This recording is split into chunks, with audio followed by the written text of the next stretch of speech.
하나님 말씀 누가복음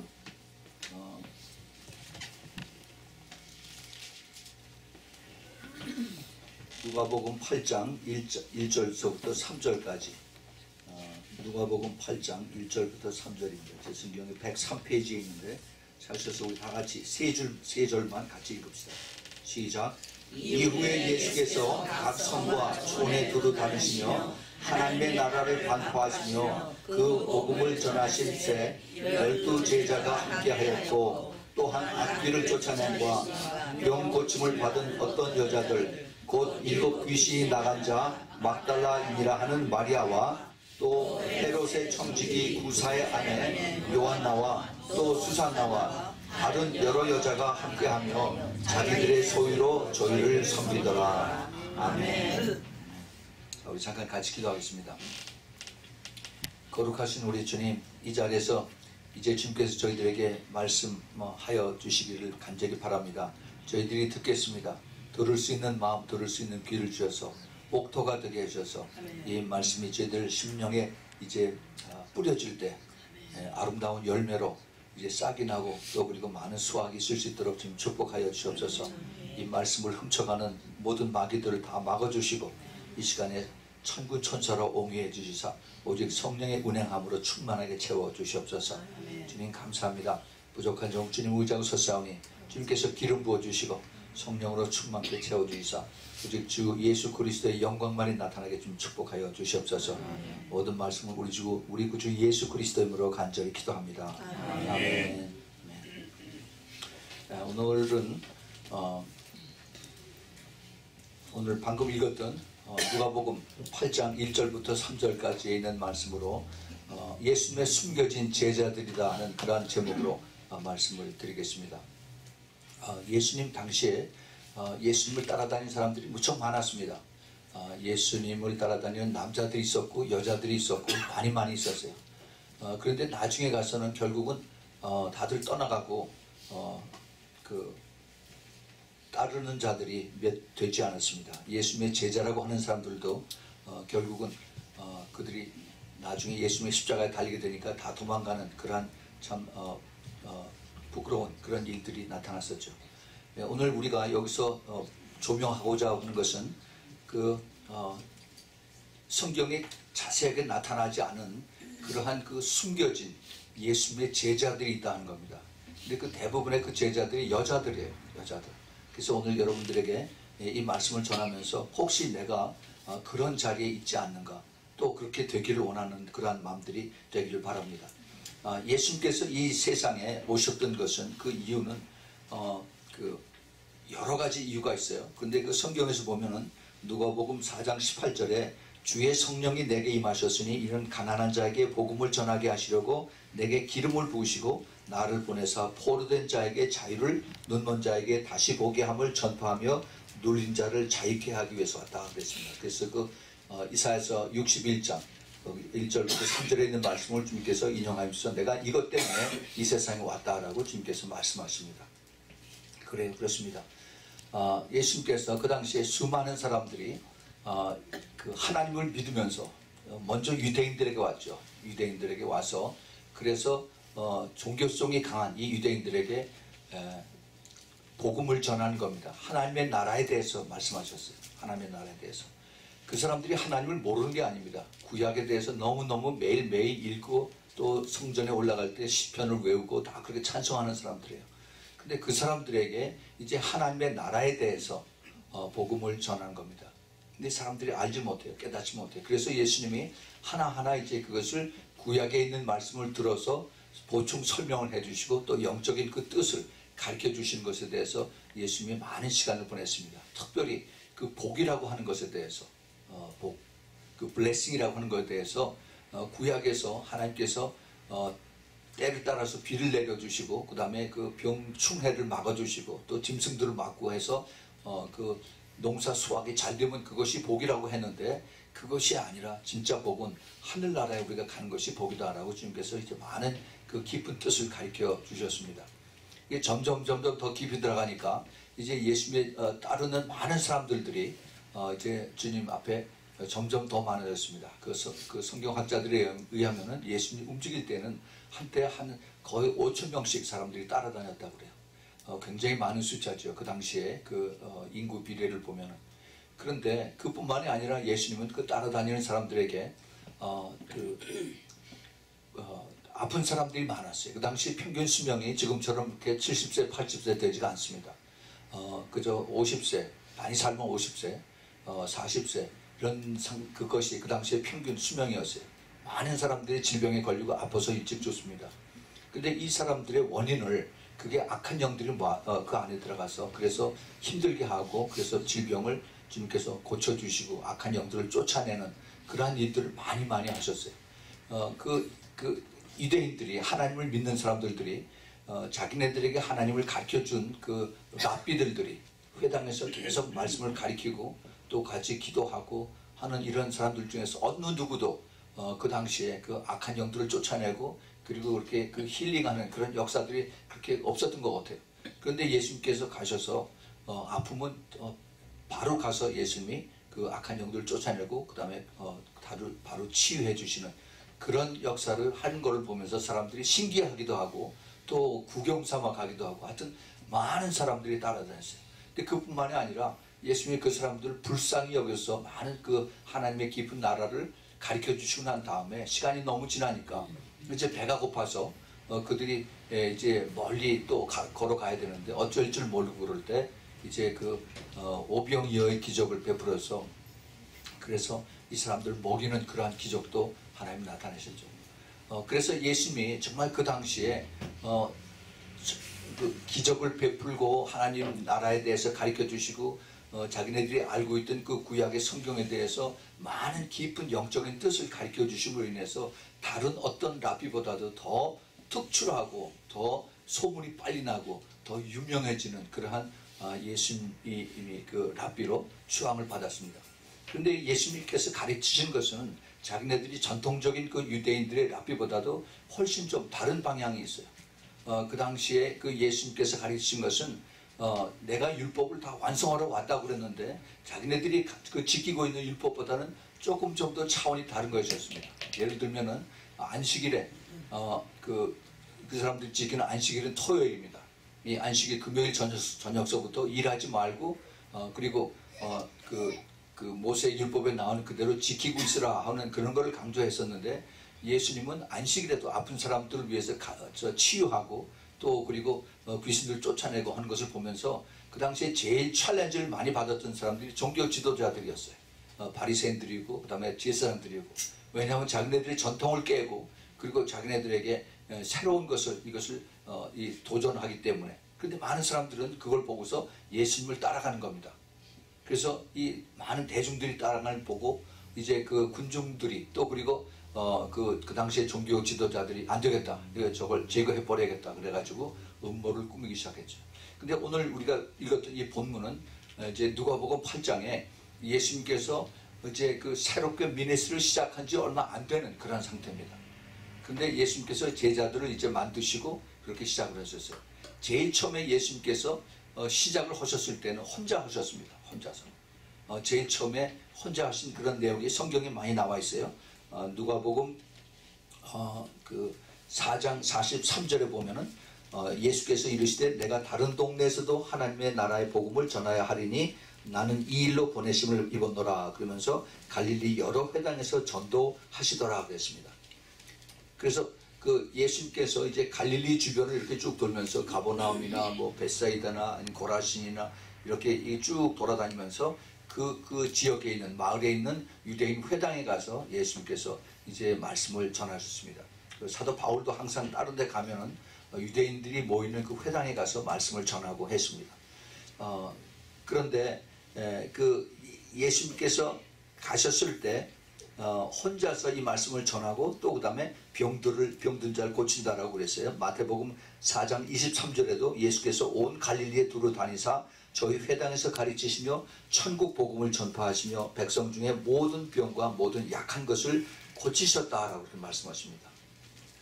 그래서 이 예수님께서 하나님 나라에 대해서 복음을 전파하셨지만은 그것을 끝내지 않고 아픈 자들과 그 다음에 그 병든 자들을 또 그 악한 영이 들린 자들을 다 쫓아내고 치유하시는 그런 사역을 통해서 하나님의 나라가 이 땅에 임했다. 그래서 회개하라라고 그것을 전파하기 시작을 했습니다. 그 예수님께서 하셨던 이 하나님의 그 사역은 나중에 사도행전 때 사도 베드로가 이제 그 성령을 받고 난 다음에 이렇게 고백을 합니다. 사도행전 10장 38절에서 하나님이 나사렛 예수에게 성령과 능력을 기름 붓듯 하셨음에 저가 두루 다니시며 착한 일을 행하시고 마귀에게 눌린 모든 자를 고치셨으니 이는 하나님이 함께 하셨음이라. 이렇게 이제 사도 베드로가 예수님에 대해서 나중에 이제 사람들에게 전하는 그러한 내용이 사도행전 10장에 나옵니다. 그래서 예수님은 혼자서 이제 먼저 갈릴리 주변을 다니면서 아픈 자들을 이제 다 치유하시고 또 그 다음에 귀신 쫓아내시고 그 다음에 복음에 대해서 하나님 나라에 대해서 내가 여기 왜 왔는지 아느냐, 내가 죄를 사하여 주러 왔다, 너희들이 다 죄인이다 하는 것을 깨닫게 해주시고 그리고 이들을 이제 주님 앞에 나와서 나를 믿으면은 누구든지 이제 천국에 갈 수 있다는 것을 주님께서 가르쳐 주기 시작했습니다. 이제 그렇게 해서 이제 시간이 꽤 지나고 난 다음에 그 다음에 드디어 예수님이 그 제자들을 찾으셨죠. 그래서 제자들을 찾고 밤새도록 가서 기도하신 다음에 12제자를 삼으시고 그리고 제자들과 같이 다니시기 시작했습니다. 시간을 많이 보냈어요. 그래서 그들은 이미 벌써 옛날에 제자가 될 가능성이 다 없어진 사람들입니다. 똑똑하지 못해서 그 제자로 되지 못하고 그냥 자기 직업에 어부로서 또 농부로서 또 아니면 그 세금 걷어들이는 텍스 컬렉터로서 이렇게 자기 직업에 종사하던 사람들 예수님이 불러서 그래서 이제 예수님을 따라오게 하셨죠. 그래서 아주 그 당시에 랍비들이 보면은 이 사람은 완전히 새로운 방법으로 자기 제자들을 키우는 사람이다 하고 이렇게 굉장히 색안경을 쓰고 예수님을 보는 그런 그 때였었습니다. 그런데 예수님이 엄청난 그런 일을 하시고 기적을 베푸시기 때문에 자기네들은 그런 일을 못하니까 뭐라고 도전을 할 수는 없지만 뒤에서 항상 예수님을 못마땅하게 생각을 하고 그 다음에 헐뜯는 그런 일들이 예수님이 간 곳마다 종교 지도자들이 뒤를 따라다니면서 그를 비판하고 그런 것을 알 수가 있습니다. 그러다 결국 예수님께서 마태복음 10장에서 그 12명의 제자들을 세우죠. 12명의 제자가 그 베드로와 그 동생 안드레와 그 다음에 요한과 그 형제 야고보와 또 그리고 빌립과 바돌로메 또 도마와 마테 알페오의 아들 야고보 그 다음에 다데오 또 그 다음에 시몬과 가롯 유다 이렇게 해서 12명을 예수님께서 이제 세우시고 그들로 하여금 같이 다니시면서 이제 주님께서 이렇게 그 모범을 보이시는 데몬스트레이트 하는 것이 하나님의 나라는 어떻게 전해야 된다. 하나님의 나라가 무엇이다. 그리고 하나님의 나라에 대해서 너희들이 앞으로 가서 복음 전할 때 어떻게 해야 된다 하는 것을 친히 가르치시고 그 다음에 또 내보내시고 오셨습니다. 그 예수님의 그 사역은 항상 이제 예수님께서 부르세요. 어떻게 부르시냐면 와서 보라 합니다. 와보라. Come and see. 그래서 와서 보고 기적을 체험한 다음에 그 다음에 내가 정말 하나님이 살아계시고 그 다음에 너희들이 나를 따르길 원한다면 그 다음에는 나를 따르라 그러죠. Follow me 합니다. 그래서 예수님과 같이 다니다가 예수님이 이제 때가 되면은 그 다음에 이제 너희들이 나가서 복음을 전하라 그래서 Go and make disciples 이렇게 주님께서 이제 불러내신 겁니다. 그렇게 해서 이제 예수님께서 그 제자들을 키우시는 가운데 그런데 우리가 여기서 그 성경에서 보이지 않는 것을 우리가 이거를 우리가 많이 깨달아야 됩니다. 예수님께서 그 당시에 젊은 한 30대 초반의 청년이었어요. 또 예수님을 따르던 그 12명의 제자들, 때로는 70명의 제자들, 때로는 더 많은 사람들이 수도 없이 많이 예수님을 따라다녔습니다. 근데 그 사람들은 이렇게 그 천사들이 아니었어요. 우리처럼 똑같은 이제 육신을 가진 사람들, 하루 세 끼 밥을 먹어야 되고 그리고 잠을 자야 되고 하는 그런 사람들이었어요. 그리고 예수님이 계속 이 사람들을 데리고 다니면서 어디서 무엇을 어떻게 먹었겠습니까? 여기 지금 포인트가 여기에 있어요. 그것을 여자들이 다 담당했다는 겁니다. 예수님의 초기의 미니스트리. 나중에 예수님이 이제 그 십자가에 달리실 때, 또 그 다음에 이제 십자가에서 이제 죽으셨을 때, 그때에는 수많은 사람들이 예수님 앞에 갔어요. 갈릴리에서도 수많은 여자들이 오고, 그 다음에 예루살렘에도 수많은 여자들. 제가 좀 이따 그 성경을 다 찾아서 알려드리겠습니다. 이 사람들이 전부 다 옛날에 다 자기네들이 소문을 들었거나, 아니면 자기가 아파서 다 치유를 받았거나, 아니면은 자기의 가족들 중에 아들이나 딸이 아파서 귀신 들려서 다 치유함 받은 이런 그런 걸 체험한 사람들이 이제 예수님이 십자가에 달려서 어제 죽으신다 하니까는 그때서야 생각이 나서 이제 갈릴리에서 예루살렘까지 걸어가서 그래서 그걸 위해서 울고 하는 그런 내용들이 이제 막 나오죠. 그런데 오늘 여기서 우리가 초점을 맞추고자 하는 것은 예수님의 그 무명 시절에 누가복음 8장에서 초기 당시에 예수님이 그 사역을 시작할 때 그때에도 병든 자들 고치시고 귀신 들린 자를 쫓아내고 하셨어요. 그때 은혜를 받은 자들이 예수님을 따른 이것을 주님께서 여기서 조명하고 계신 것입니다. 자, 그래서 이것을 한번 볼게요. 그 예수님의 그 숨겨진 제자들, 여기에는 쉽게 얘기하면은 그 마리아와 마르다 이런 타입의 제자들이 있습니다.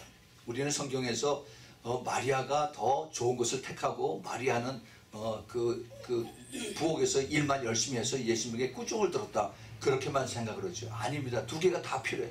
두 사람이 다 열심히 마르다는 예수님과 그 제자들 청년에 엄청나게 먹습니다. 그 사람들 뒷바라지를 열심히 쫓아다니면서 한 겁니다. 이게 눈에 보이지 않는 이러한 그 뒤에서 섬김과 그 다음에 뒤에서 또 여러 가지 자기 희생과 자기 이런 것들이 같이 따라나는 것을 오늘 그 본 말씀에 보면은 2절과 3절에 또한 악귀를 쫓아내심과 병 고침을 받은 어떤 여자들 곧 7 귀신이 나간 자 막달라인이라 하는 마리아와 헤롯의 청지기 구사의 아내 요한나와 또 수산나와 또 다른 여러 여자가 함께하여 자기들의 소유로 저희를 섬기더라 그랬습니다. 그 예수님께서 치유하신 사람들 중에서 아마 특별히 여자들이 더 많았던 것 같아요. 아픈 사람들이 많아서 그 치유함을 많이 받은 사람, 은혜를 많이 받은 사람이 예수님을 더 많이 사랑하게끔 되어 있습니다. 그 중에 한 여자가 그 막달라라고 하는 지역에 사는 마리아죠. 마리아는 굉장히 그 평범한 그 사람 여자 이름입니다. 그 지금 여기 그 멕시칸 여자들 중에도 보면 마리아가 많아요. 그렇죠? 마리아. 근데 그 하도 마리아가 많으니까 어디 출신이냐, 어느 지역 출신이냐 해서 막달라 지역에서 온 마리아다 이렇게 부릅니다. 근데 그 다음에 또 요한나라고 하는 여자가 있어요. 이 요한나라고 하는 여자는 이 다른 곳에서 자세하게 나오지 않습니다. 이 요한나가 그 예수님 미니스트리 초기 당시에 여기서 지금 나왔는데 그 다음에 누가복음 24장 예수님께서 돌아가시고 무덤에 갇히셨을 때 그때 또 요한나가 또 나와요. 24장 9절서부터 보면은 무덤에서 돌아가 이 모든 것을 11사도와 모든 다른 이에게 고하니 이 여자들은 막달라 마리아와 요한나와 야고보의 모친 마리아와 또 저희와 함께한 다른 여자들도 이것을 사도에게 고하니라. 사도들이 저희 말을 허탄한 그 뜻이 허탄한 뜻이 배워 믿지 아니했다 합니다. 다시 말하면은 예수님께서 돌아가셔서 이제 무덤에 계셔서 그래서 제일 슬퍼하고 안타깝게 생각을 하고 그리고 그 무덤을 떠나지 못하고 있는 분들이 여자분들이었어요. 그 예수님에게 그 큰 은혜를 받고 그 다음에 예수님의 타치를 받은 사람들이 여자들이 이제 그 예수님을 줄 따라다니면서 슬퍼하고 그러다가 예수님이 살아나신 것을 보고 너무 깜짝 놀라서 그래서 반갑고 그래서 제일 먼저 뛰어가서 그 제자들에게 얘기를 했습니다. 근데 그때 그 누가복음 마가복음 16장 9절을 보면은 제일 부활하신 다음에 예수님께서 막달라 마리아에게 먼저 보이셨다라고 했어요. 예수께서 안식 후 첫날 이른 아침에 살아나신 후에 7 귀신을 쫓아내어 주신 막달라 마리아에게 먼저 보이셨다라고 합니다. 근데 막달라 마리아에게 먼저 보이셨지만은 거기 간 것은 막달라 마리아가 혼자가 아니었던 것 같아요. 그래서 거기 그 본 것이 이제 그 요한나와 그 다음에 야고보의 모체 마리아와 또 저 함께한 다른 여자들이 한꺼번에 같이 모여서 이제 예수님의 그 무덤에서 같이 있었습니다. 그런데 제일 먼저 예수님이 부활하신 것을 본 것은 바로 막달라 마리아였어요. 예. 그래서 이제 이 요한나라고 한 여자가 거기에 끼어 있었다 하는 것을 봅니다. 이 요한나는 그 배경이, 그 백그라운드가 확실치가 않습니다. 근데 성경학자들이 뭐라고 얘기하냐면은 이 요한나는 요한복음 4장에 보면은 거기 아들이 고침을 받는 그런 사건이 있는데 그 아들의 고침을 받은 것이 바로 요한나의 아들이다 이렇게 얘기를 합니다. 거기 오늘 보면은 그렇게 있죠. 헤롯의 청지기 구사의 아내라고 그랬습니다. 요한나가. 그래서 그 요한복음 4장 그 46절서부터 보면은 예수께서 다시 갈릴리 가나에 이르시니 전에 물로 포도주를 만드신 곳이라 왕의 신하가 있어. 여기 왕은 지금 아마 그 성경학자들이 얘기하기를 그 헤롯이라고 생각하는 것이고 신하는 바로 그 구사라고 그렇게 이제 연결을 지으신 것 같아요. 그래서 그 신하가 있어. 그 아들이 가버나움에 병들었더니 그가 예수께서 유대로부터 갈릴리에 오심을 듣고 가서 청하되 내려오셔서 내 아들의 병을 고쳐주셨소 하니 저가 거의 죽게 되었습니다. 예수께서 가라사대 너희는 표적과 기사를 보지 못하면 도무지 믿지 아니하니라. 신하가 가로되 이 구사입니다. 가로되 주여 내 아들이 죽기 전에 내려오소서. 예수께서 가라사대 가라 내 아들이 살았다 하신대 그 사람이 예수의 하신 말씀을 믿고 가더니 내려가는 길에서 그 종들이 오다가 만나서 아이가 살았다 하거늘 그 낫기 시작한 때를 물은즉 이제 어제 제7시에 열기가 떨어졌다 하는지라.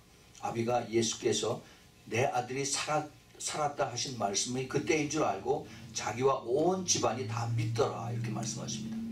그래서 자기와 자기 와이프와 온 가족들이 다 믿었다는데 그 중에 자기 와이프가 요한나다 이렇게 성경학자들이 보는 거죠. 확실치가 않아요. 그렇지만은 그게 굉장히 그 설득력이 있는 내용입니다. 그래서 하여튼 이 요한나는 자기 아들이 죽을 병에서 그렇게 고통을 당하다가 살렸으니까 얼마나 감사하겠어요. 자기가 난 것보다도 자기 아들을 고친 것을 더 참 귀하게 생각을 하고 예수님을 초기부터 그렇게 따라다녔어요. 근데 특별히 요한나는 자기 남편이 그 헤롯 왕의 청직이라고 그랬습니다. 청직, 당시에 청직이라고 하는데 쉽게 얘기하면은 아마 재무부에서 일했던 것 같아요. 재무부에서 높은 관리였던 것 같습니다. 그러니까 돈이 꽤 있었어요. 자기 그 위치도 아주 그 지위가 높고 부유하고 돈도 있었고 그런 사람이 이제 예수님의 뒷바라지를 하기 시작을 했습니다. 근데 꼭 예수님이 그런 요한나 같은 그런 여자만 쓴 것이 아니에요. 막달라 마리아는 아무것도 없었습니다. 그 여자는 창녀였었어요. 그리고 귀신 들렸던 그리고 많은 병들의 고통을 당했던 그런 여자였습니다. 예수님께서 이런 여자들을 불러주셨다. 우리가 그 당시에 그 사회적인 백그라운드를 생각해 보면 이거 굉장히 파격적인 것입니다. 그 유대인의 풍습에 여자들은 그 당시에 남자의 소유물이었어요. 아무런 실권이 없습니다. 그래서 그 예수님께서 이런 여자들을 부르시고 사용하시고 그들의 인격을 존중해 주시고 그들도 남자들처럼 똑같이 나를 믿어야만 구원받는다 하는 그 구원의 대상으로 보신 것은 이건 굉장한 그 당시에 아주 아주 혁기적인 그러한 그 대우였었고 새로운 것이에요. 그러니 여자들이 참 예수님을 좋아할 수밖에 없었겠죠 아마. 근데 그것뿐만이 아니라 많은 사람들이 예수님에게 치유를 받고 은혜를 받고 기적을 체험하고 갔어요. 그런데 유독 소수의 사람들만 끝까지 예수님을 따라다니면서 예수님을 따라다니고 예수님의 제자들을 돕고 그리고 끝까지 서포트했다는 겁니다. 그 다음에 또 있어요. 누가 있냐면 수산나가 있습니다. 수산나 이 여자는 더더군다나 이게 수수께끼 인물이에요. 여기밖에 안 나옵니다. 어떤 사람인지 몰라요. 근데 그 이름이 수산나라고 하는 그 이름이 릴리 백합이라고 하는 그런 뜻이에요. 그래서 그 이름으로 봐서 마음이 착한 그런 여자가 아닌가 그렇게 추측을 하고 있습니다. 이 수산나도 아마 아팠다가 예수님에게 치유를 받은 그런 여자 중에 하나라고 생각을 해요. 왜냐하면은 거기 고침을 받은 여자들이라고 복수를 쓴 걸 보면은 그 예수님에게 치유를 받고 많은 사람들이 이제 예수님을 따르는 중에 그 중에 몇 사람이 이제 끝까지 따라다니는 겁니다. 그러고 나서 이제 그 밖에 여기 이제 키워드가 여기에 있습니다. 다른 여러 여자들, 그 밖에 다른 여러 여자들, many others, 그 예수님의 평소의 사역을 도왔던 그 여인들입니다. 아까도 말씀을 드렸지만은 예수님이 나중에 이제 자기 제자 유다가 배반을 해서 잡히시고 그 다음에 그 관리들에게 붙들려서 그 다음에 고문을 받으시고 나중에 십자가에서 돌아가시고 할 때 그 비아 돌로로사를 걸어가는 거기에 그 주위에 쭉 서서 울고 안타까웠던 것이 대부분들이 여자들이었습니다. 남자들은 구경꾼만 했어요. 구경만. 근데 그 중에 띄엄띄엄 제자들이 있어서 얼굴을 들지 못하고 자기네들이 참 부끄러워서 어쩔 줄 몰라죠. 근데 결국 예수님의 제자들은 그 가룟 유다를 빼놓고 나서 다 순교했습니다. 12명 다 순교했어요. 어제 그 사도 요한만은 살아서 순교했습니다. 순교함보다 훨씬 더 어려운 것을 그래서 그 사도 요한은 90살이 훨씬 넘어까지 자기가 죽을 고비를 여러 번 거치고 기름 가마에 던져 넣는데 죽지 않고 거기서 또 살아나오고 이러한 그 고통을 당하면서 사도 요한은 하나님께서 그를 살려서 마지막 때 그 사도 그 요한 계시록을 쓰게 하는 그런 하나님의 특별한 그 계시를 받아서 이걸 썼습니다. 그런데 이 그 예수님의 12 제자들이 그 끝까지 남아서 이것을 이제 증거하고 나중에 이제 다 젊었을 때 죽었죠. 근데 예수님의 이 숨겨진 제자들은 예수님의 살아계신 동안에 열심히 예수님과 그 제자들을 뒷바라지하고 섬기는 그러한 일을 했습니다. 거기 보면은 여기에 있는 이 여자들, 그 다른 여자들이라고 하는 것이 이들은 예수님이 그 십자가에서 돌아가시고 그다음에 무덤에 묻혔을 때 따라다니던 그 여자들하고 같을 수도 있고 아니면 또 다를 수도 있어요. 근데 막달라 마리아와 요한나는 같은 거기에 무리에 속한 것을 볼 수가 있습니다. 왜냐하면은 십자가에 달렸을 때 많은 사람들이 따라다녔다라고 이렇게 얘기를 했어요. 그 마태복음 27장에 27장 55절에 예수를 섬기며 갈릴리로부터 쫓아온 많은 여자가 이렇게 기록을 하고 있습니다. 거기 많은 여자가 거기서 멀리서 바라보고 있으니 그 중에 막달라 마리아와 또 야고보와 요셉의 어머니 마리아와 또 세베대의 아들 어머니도 있더라. 그리고 또 마가복음 15장에도 멀리서 바라보는 여자들도 있는데 그 중에 막달라 마리아와 또 작은 야고보와 요셉의 어머니 마리아와 또 살로메가 있었다. 이렇게 됩니다. 41절에 예수께서 갈릴리에 계실 때 쫓아 섬기던 자요 또 이외에도 예수와 함께 예루살렘에 올라온 여자들이 많이 있었더라 그랬어요. 그 많이 있었다 하는 그 당시에 여자들이 이제 예수님 돌아가시고 나서 예수님을 따르던 사람들이 그때 이제 미안한 것도 있고 또 그다음에 불쌍한 것도 있고 그래서 따라다니면서 예수님 위해서 울었던 그런 것들이 있죠.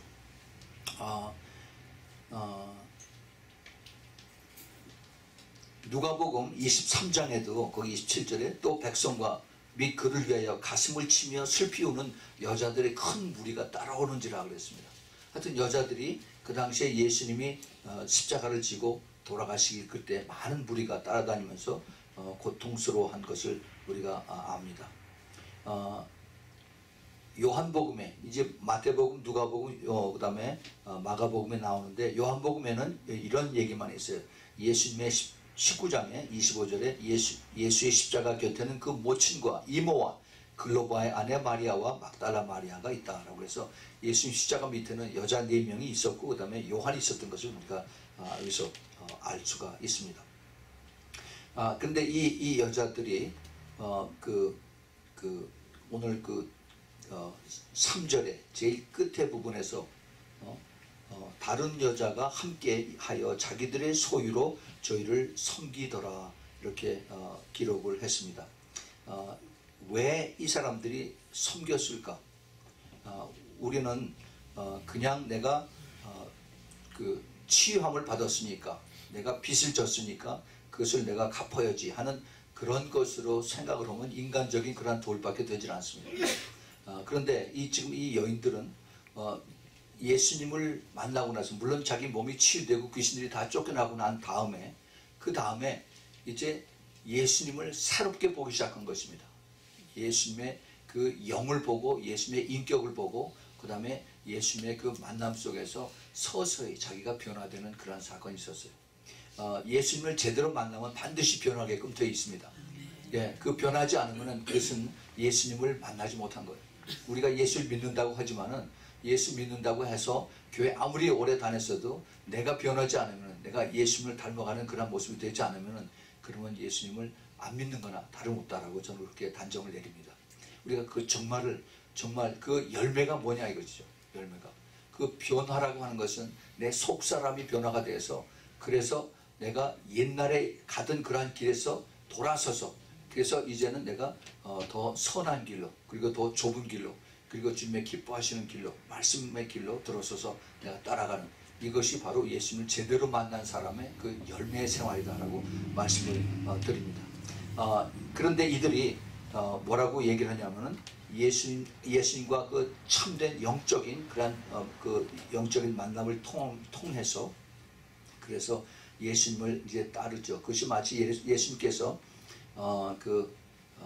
마태복음 13장에서 천국의 비유를 말씀하시는데, 천국은 마치 하면서 농부가 밭에서 진주를 발견한 것과 마찬가지다 그랬습니다. 그래서 진주를 발견해서 자기 가지고 있는 모든 소유를 다 팔아서 진주를 샀다라고 그렇게 말씀하세요. 예, 이 여자들도 다른 여자들이죠. 그 여자들도 바로 예수님을 만나고 나서 진주를 발견한 것입니다. 그래서 자기가 많이 있건 없건, 요한나처럼 부자건 아니면은 막달라 마리아처럼 아무것도 없던 간에 자기가 있는 건 있는 대로, 또 아니면 자기가 자기 그 시간과 자기 몸으로 정성스럽게 예수님을 섬기고 따라다니는 그런 일들을 한 그런 것을 볼 수가 있습니다.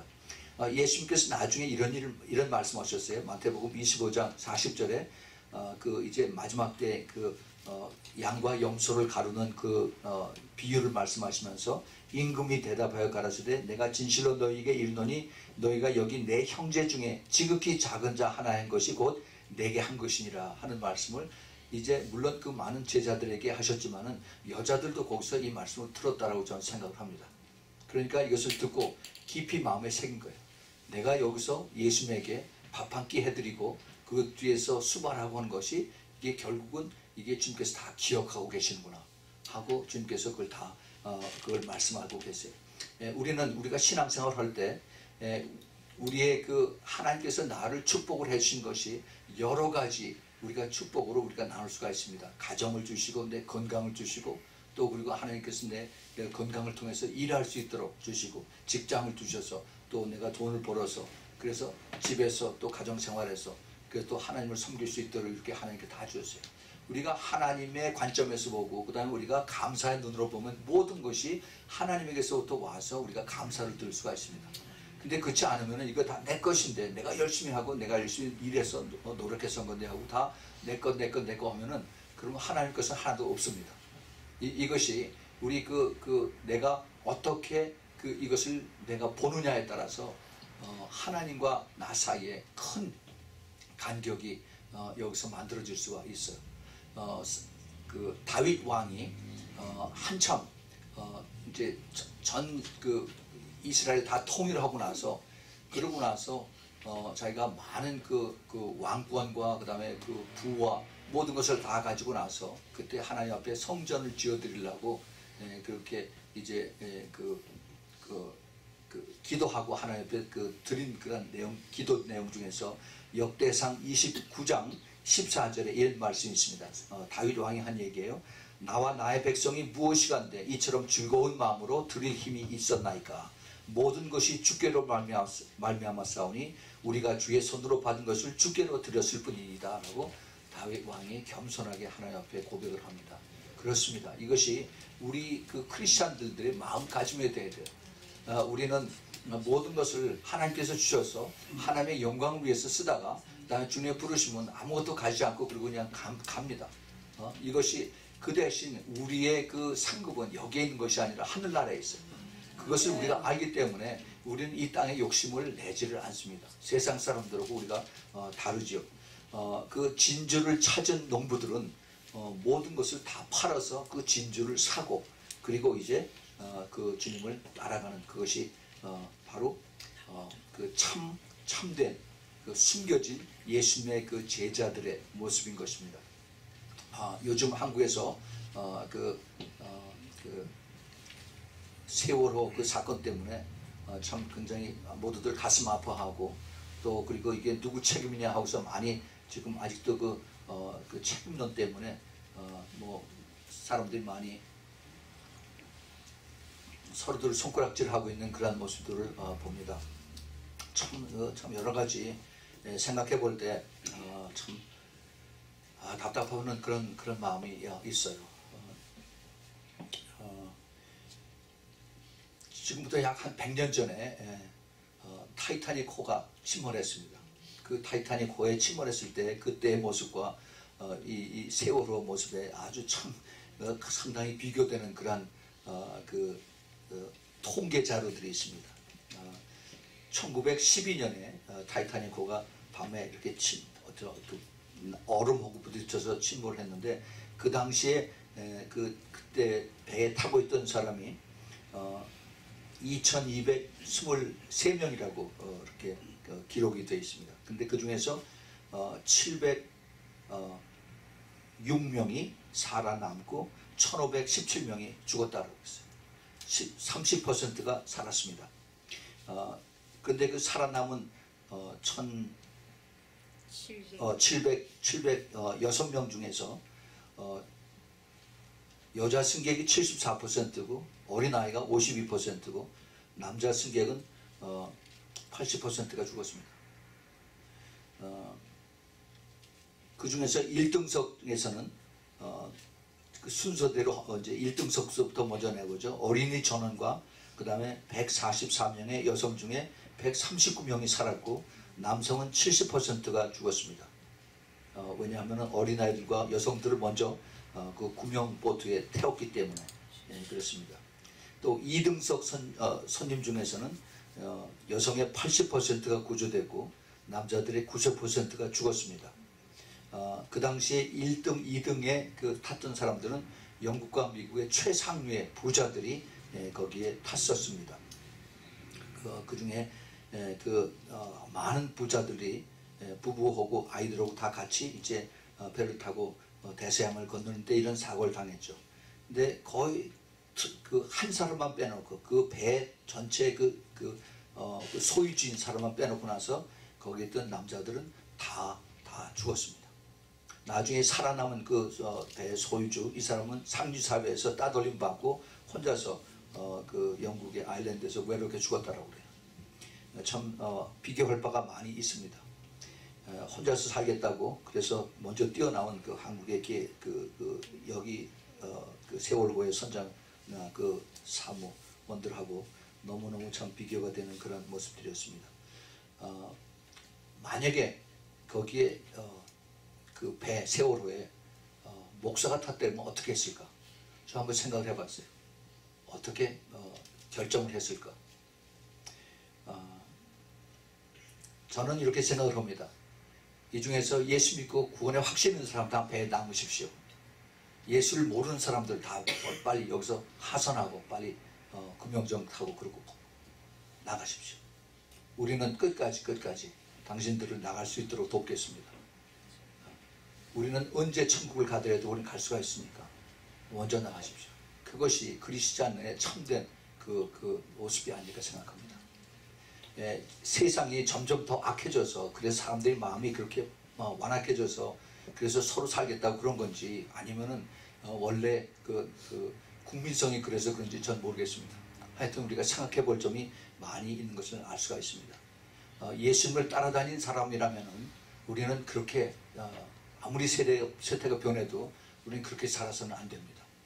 우리는 정말 점점 더 악할수록 그리스도의 그 빛이 나는 가장 어두울 때 그 빛이 가장 밝게 나타난 그러한 것을 우리가 알면서 정말 그 내가 나타나지 않았더라도 예수님의 숨겨진 제자로서 뒤에서 얼마든지 하나님을 하나님을 섬기고 하나님이 기뻐하는 그러한 일들을 우리가 할 수가 있습니다.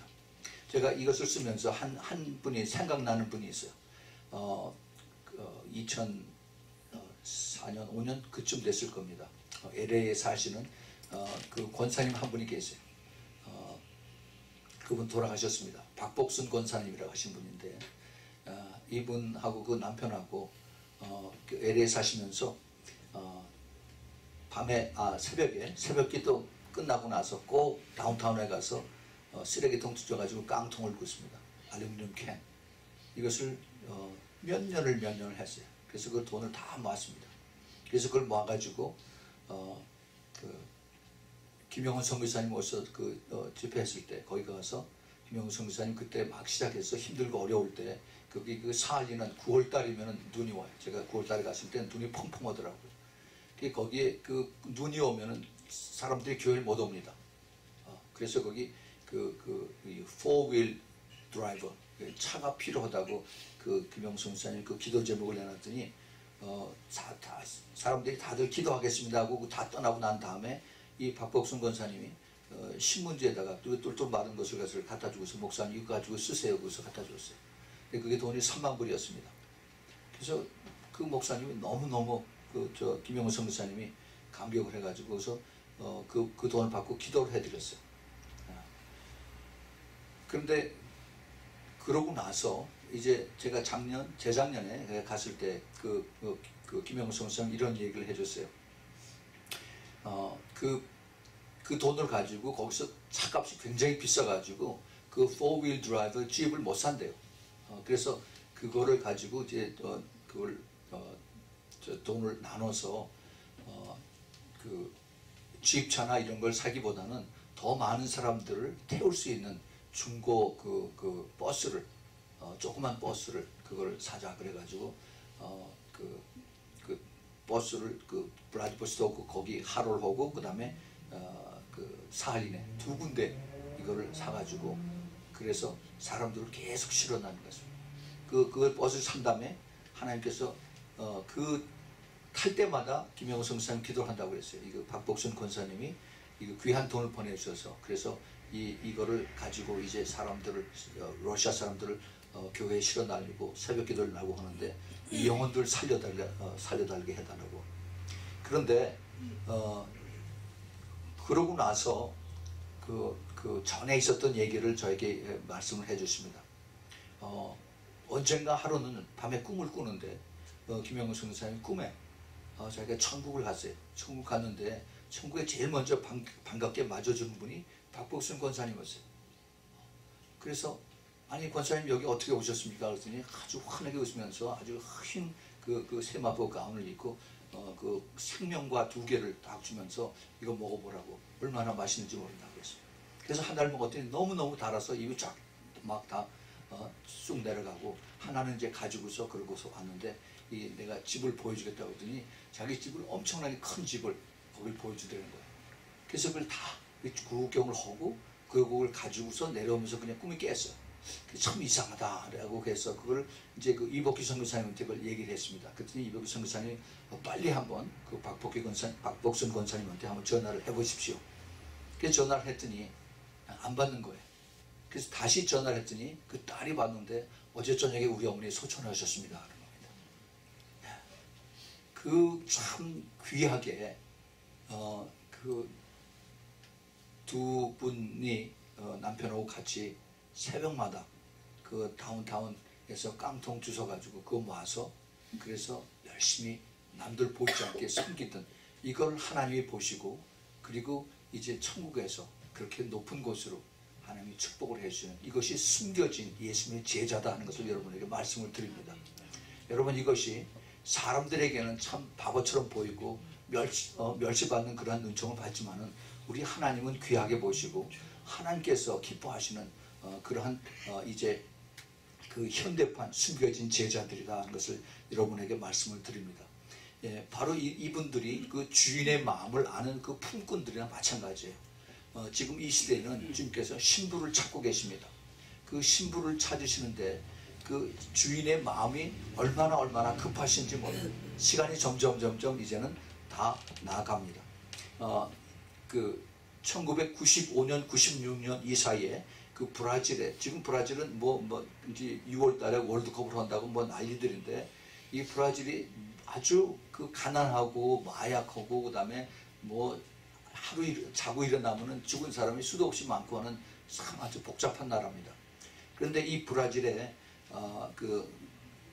고야니아라고 하는 그런 그 지방이 있어요. 거기 한 120만 명이 사는데 꽤 큰 도시인데, 거기에서 일어난 기적 같은 일이 있습니다. 거기에 그 복음주의 개신교가 그 당시에 약 한 7%였었습니다. 그러니까 별로 그렇게 세력을 못 붙이고 있었던 그런 때였었어요. 그런데 여기에 어떤 일이 있었느냐 하면은 7년 동안에 여자들이 기도를 하기 시작을 했습니다. 그러고 나서 7년 후에 약 45%가 됐어요. 그러니까 7배가 성장하는 겁니다.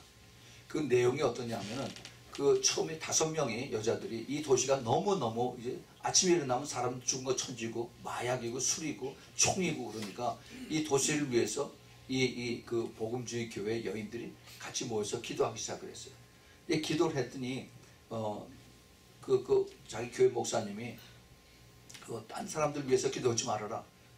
교회를 위해서 기도하지 왜 쓸데없이 다른 걸 위해서 기도하냐 그래가지고 그렇게 순종을 하다가 4년 만에 그렇게 그것을 뿌리치고 딴 사람들로 오라고 그래서 우리가 전체 도시를 위해서 기도하자 그래가지고 이제 고비를 크게 넓혔습니다. 그러니까 그 목사님이 화가 나가지고 이 여인들을 내 말에 순종 안 한다고 다 쫓아내버렸어요. 그런 다음에 이 여자들이 그럼 좋습니다. 그래가지고 자기네들이 이제 길거리에 나와서, 거기 날씨가 더우니까 길거리에 나와서 사람들 보고서 오라고 그래요. 근데 오는 사람들 다들 여자입니다. 와서 같이 기도하자고. 전부 다 같이 손 붙잡고 기도하는 거예요. 근데 그렇게 기도하고 난 다음에 그 다음에 이제 그 사람들 그 기도하고 난 다음에 지나가면서 전부 다 사람들에게 이제 God bless you, 하나님이 당신을 축복합니다, 사랑합니다, 그런 얘기를 쫙 다 했어요. 그랬더니 지나간 사람들이 다 귀찮다고 이거 이상한 여자들이 와서 우리들 귀찮다고 막 그래가지고서 그걸 진정을 하는 바람에 못하게 했어요. 3개월 동안 못했습니다. 그런데 그 마을의 시장이 그 기도하는 그 그룹의 여자 책임자를 찾아왔어요. 왜 찾아왔냐면은 3개월 동안을 쉬었더니 범죄율이 40%가 올라갔다는 거예요. 그래서 다시 좀 시작을 해달라고, 기도를 다시 시작해달라고 그래서 왔습니다. 그래서 다시 기도를 했어요. 그래서 계속해서 기도하면서 98년도 11월, 12월 그때부터 40일 동안을 릴레이 하면서 금식을 하면서 기도를 했습니다. 이 도시를 주님 바꿔주세요. 이 도시에 성령님이 여기 오셔서 예수 그리스도가 이 도시의 주인이 되게 해달라고 기도를 하기 시작했습니다. 그러고 난 다음에 그 다음에 1999년에 그 1월 달에 새로 교회가 372개가 생겼습니다. 교회가 엄청나게 그 수백 명의 그 기도의 팀들이 거기서부터 이제 기울어지기 시작했어요. 교회가 만들어지면 바로 기도하는 거예요.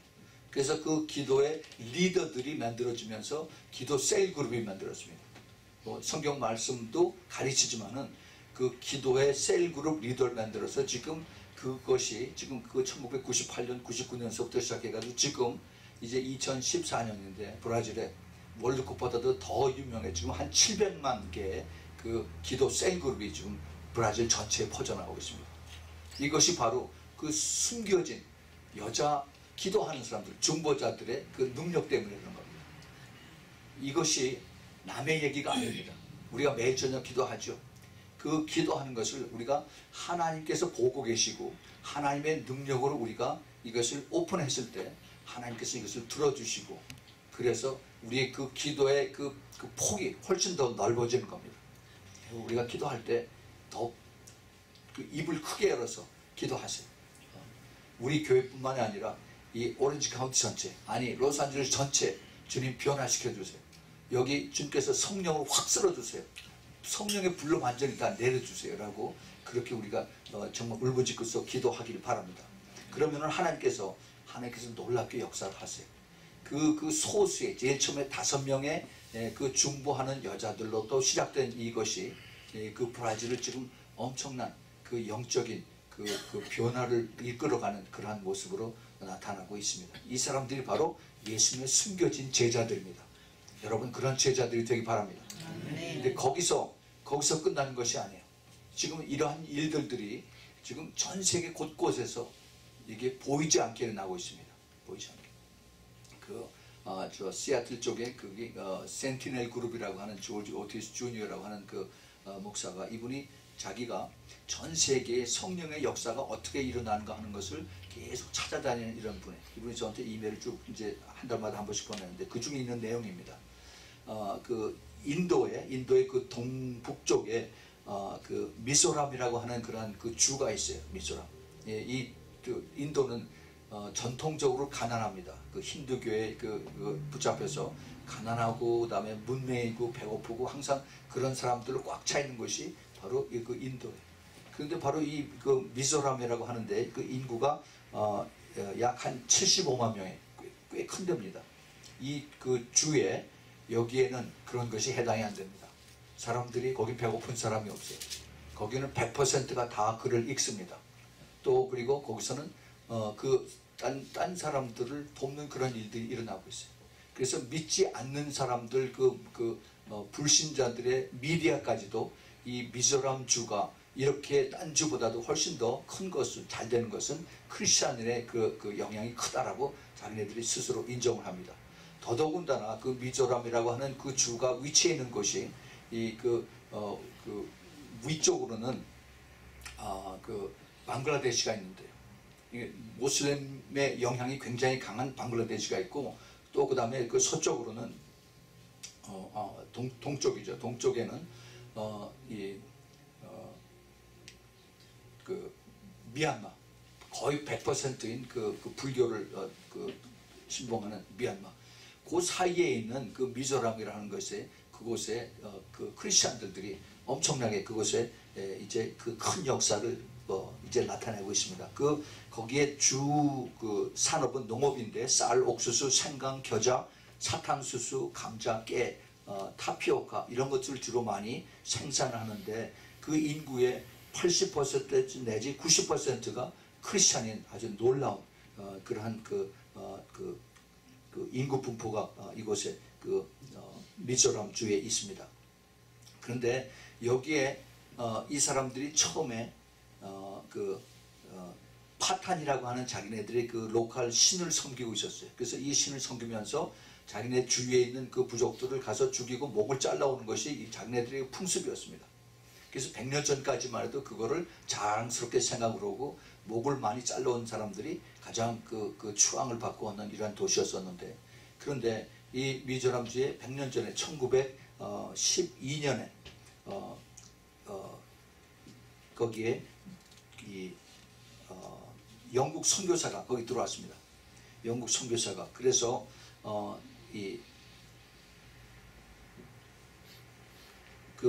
선교사의 그 이름이 얼마 전에 이제 이 사람들 100주년 그 특별 기념을 하기 위해서 이제 큰 집회를 가졌었는데 그 사람 이름이 윌리엄 프레드릭 사베지라고 하는 사람하고 그 다음에 존 로레인이라고 하는 두 사람 영국 선교사가 와서 복음을 심어놓고 갔습니다. 그런데 이 복음을 가지고 이 사람들이 철저하게 믿고 따라하고 나서 이 사람들이 변화되기가 시작했어요. 100년 만에 지금 자기네들 그 75만 명 사는 거기서 그 이웃 국가로 또 그리고 많은 지방으로 1000명의 선교사를 파송했습니다. 교회가 다 연합을 해서 그래서 같이 선교사들을 내보내는 그런 일들을 하고 있습니다. 근데 그게 벌써 그게 1990년도 말에 그런 일이 있었는데 지금은 1600명의 선교사들을 내보냈다라고 그렇게 보고를 하고 있습니다. 근데 그렇게 된 이유가 있어요. 그 주에 사는 모든 크리스천들이 80% 90%의 크리스천들 중에서 여자들이 하나님 앞에 약속을 했어요. 그래서 내가 하나님 앞에 드릴 수 있는 것이 무엇입니까? 하나님 나를 축복해 주십시오. 그래서 어떻게 전부 다들 다 기도하면서 결의를 했느냐 하면은 밥할 때 쌀을 한 줌을 이렇게 집어가지고 그 다음에 항아리가 또 하나 있어요. 거기다가 미션 라이스, 그 선교사 쌀이라고 하는데 거기다 이렇게 집어넣습니다. 밥할 때마다 거기다가 쌀 한 곳이 넣고 한 곳이 넣고 그래서 그걸 다 차면은 그러면은 이제 교회를 가져와. 그럼 교회에 큰 그 항아리가 있어서 거기다 다 붓습니다. 그래서 그걸 가져가서 팔아요. 다 팔고 나면은 그 돈을 선교사들에게 보내는 겁니다. 남자들은 나무에 가서 산에 가서 땔감 나무를 해가지고 와서 그걸 팝니다. 그렇게 해서 온 교인들이, 그러니까 교회 한 교회뿐만이 아니라 온 전체에 있는 그 지방의 교인들이 전부 다 똑같이 그렇게 마음을 합해서 하는 것입니다. 그랬을 때 그 사람들이 생활이 윤택해지고 자기네들이 그 이제 일을 해야 되는 목적이 생기고 돈을 벌어야 되는 목적이 생겨서 그래서 기쁨으로 자기네들이 여기서 참가를 한다는 거죠. 근데 그러고 났더니 그 다음에는 이제 그 미션 라이스라고 하는 그 항아리 이름이 바뀌어져 가지고 이제 농사 짓는 사람 중에서 미션 치킨, 그 양계장 하는 사람이 닭을 한 마리 팔 때마다 하나씩 또 하나 갖다 집어넣고 또 팔 때마다 또 하나 갖다 집어넣고 해서 이제는 그 닭을 팔아서 또 이제 선교사를 보내는 겁니다. 또 강가에 가서 괴를 잡고 조개를 잡는 사람들은 거기다가 미션 크랩, 미션 이걸 해서 그래서 이걸 거기다 집어넣어서 또 팔고 갖다 줘. 이렇게 온 그 주민들이 한 마음이 돼서 그렇게 했더니 그 주가 다른 곳에 비해서 엄청나게 하나님께 축복을 해주신 것입니다. 땅이 축복을 받아서 농사가 잘 됩니다. 사람들이 건강해집니다. 그리고 이제 그 복음을 더 딴 곳으로 전할 수 있는 그러한 기쁨으로 매일매일 이들은 살아가는 것입니다. 여러분 그 예수님의 그 숨겨진 제자의 이야기를 하다가 지금 여러 가지 그 실제 있는 그러한 사건들 여러분에게 말씀을 드렸습니다. 이것은 비록 여자만 있는 것이 아닙니다. 남자들에게도 마찬가지예요. 내가 이 땅에서 하나님께서 지금 이 시대에 살게 하는 목적이 무엇인가? 내가 예수 그리스도를 믿고 난 다음에 내가 진주를 발견했다면은 그 진주를 발견한 그 하나님이 나에게 주시는 그 목적이 무엇인가 하는 것을 내가 깊이 생각하고 깨닫는다면은 그럼 우리 모두가 다 그러한 변화를 받을 수가 있습니다. 예수님께서 그 제자들을 12명을 다 차지하시고 부르시고 12명이 다 결국 예수님 위해서 목숨을 바쳤습니다. 지금 이 시대에는 우리가 다 예수를 위해서 전부 다 목숨을 바치는 그런 얘기가 아니라 예수를 위해서 내가 할 수 있는 것이 무엇인가 하는 겁니다. 지금 우리가 살아있을 때 예수님 돌아가시고 나서 그 다음에 슬프다고 엉엉 따라가면서 울 것이 아니라 지금 우리가 살아있는 이 동안에 내가 할 수 있는 것이 무엇인가 그것을 내가 잘 기억하고 또 기도하면서 여러분들이 정말 주님 앞에 섰을 때 너도 나의 참 사랑하는 제자다, 나의 참된 기뻐하는 그러한 여종이다 남종이다 하는 그러한 축복으로 여러분들이 정말 주님 앞에 영적인 축복과 또 그것으로 인해서 우리가 이 땅에 사는 동안에도 여러 가지 복합적인 축복으로 그런 하나님의 권세와 능력이 임하기를 꼭 부탁을 드립니다. 우리 같이 기도하겠습니다.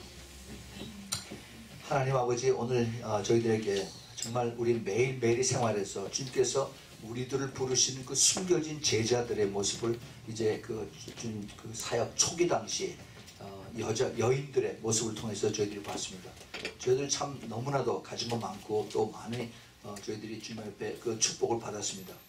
주님께서 이 말씀을 주셨사오니 이제 저희들이 다시 한번 이것을 새겨서 그래서 정말 내가 이 땅에 이 시대에 사는 목적이 무엇인가 하는 것을 다시 되돌아보게 해주시고 그래서 주님께서 기뻐하시는 정말 하나님의 나라가 선포가 되고 그리고 하나님께서 기뻐하셔서 나의 그 목적은 이 땅에 있는 것이 아니라 하나님 앞에 섰을 때 영원한 나라에 하나님께서 주시는 그 인정과 함과 또 그 축복과 그리고 그 상급으로 우리가 주님 앞에 더 설 수 있도록 우리 모두를 주님께서 새롭게 비전을 주시고 거기에 동참할 수 있도록 좀 축복하여 주시옵소서. 이제는 우리 주 예수 그리스도의 그 크신 그 은혜와 하나님 아버지의 끝없는 그 아가페의 사랑과 그리고 성령님의 내주하심과 교통하심과 기름 부으심이 이제 각자 우리가 맡은 그 처소에서 또 장소에서 일터에서 주님께서 기뻐하시는 그러한 숨겨진 제자의 모습으로 최선을 다할 수 있는 우리 아미 성극의 성도들 머리 위에, 그 가정 위에, 또 멀리서 이 메시지를 듣는 주님의 사랑하는 택한 그러한 신부들의 머리와 가정 위에 지금부터 영원까지 함께 있기를 예수 그리스도의 이름으로 축원하옵나이다. 아멘.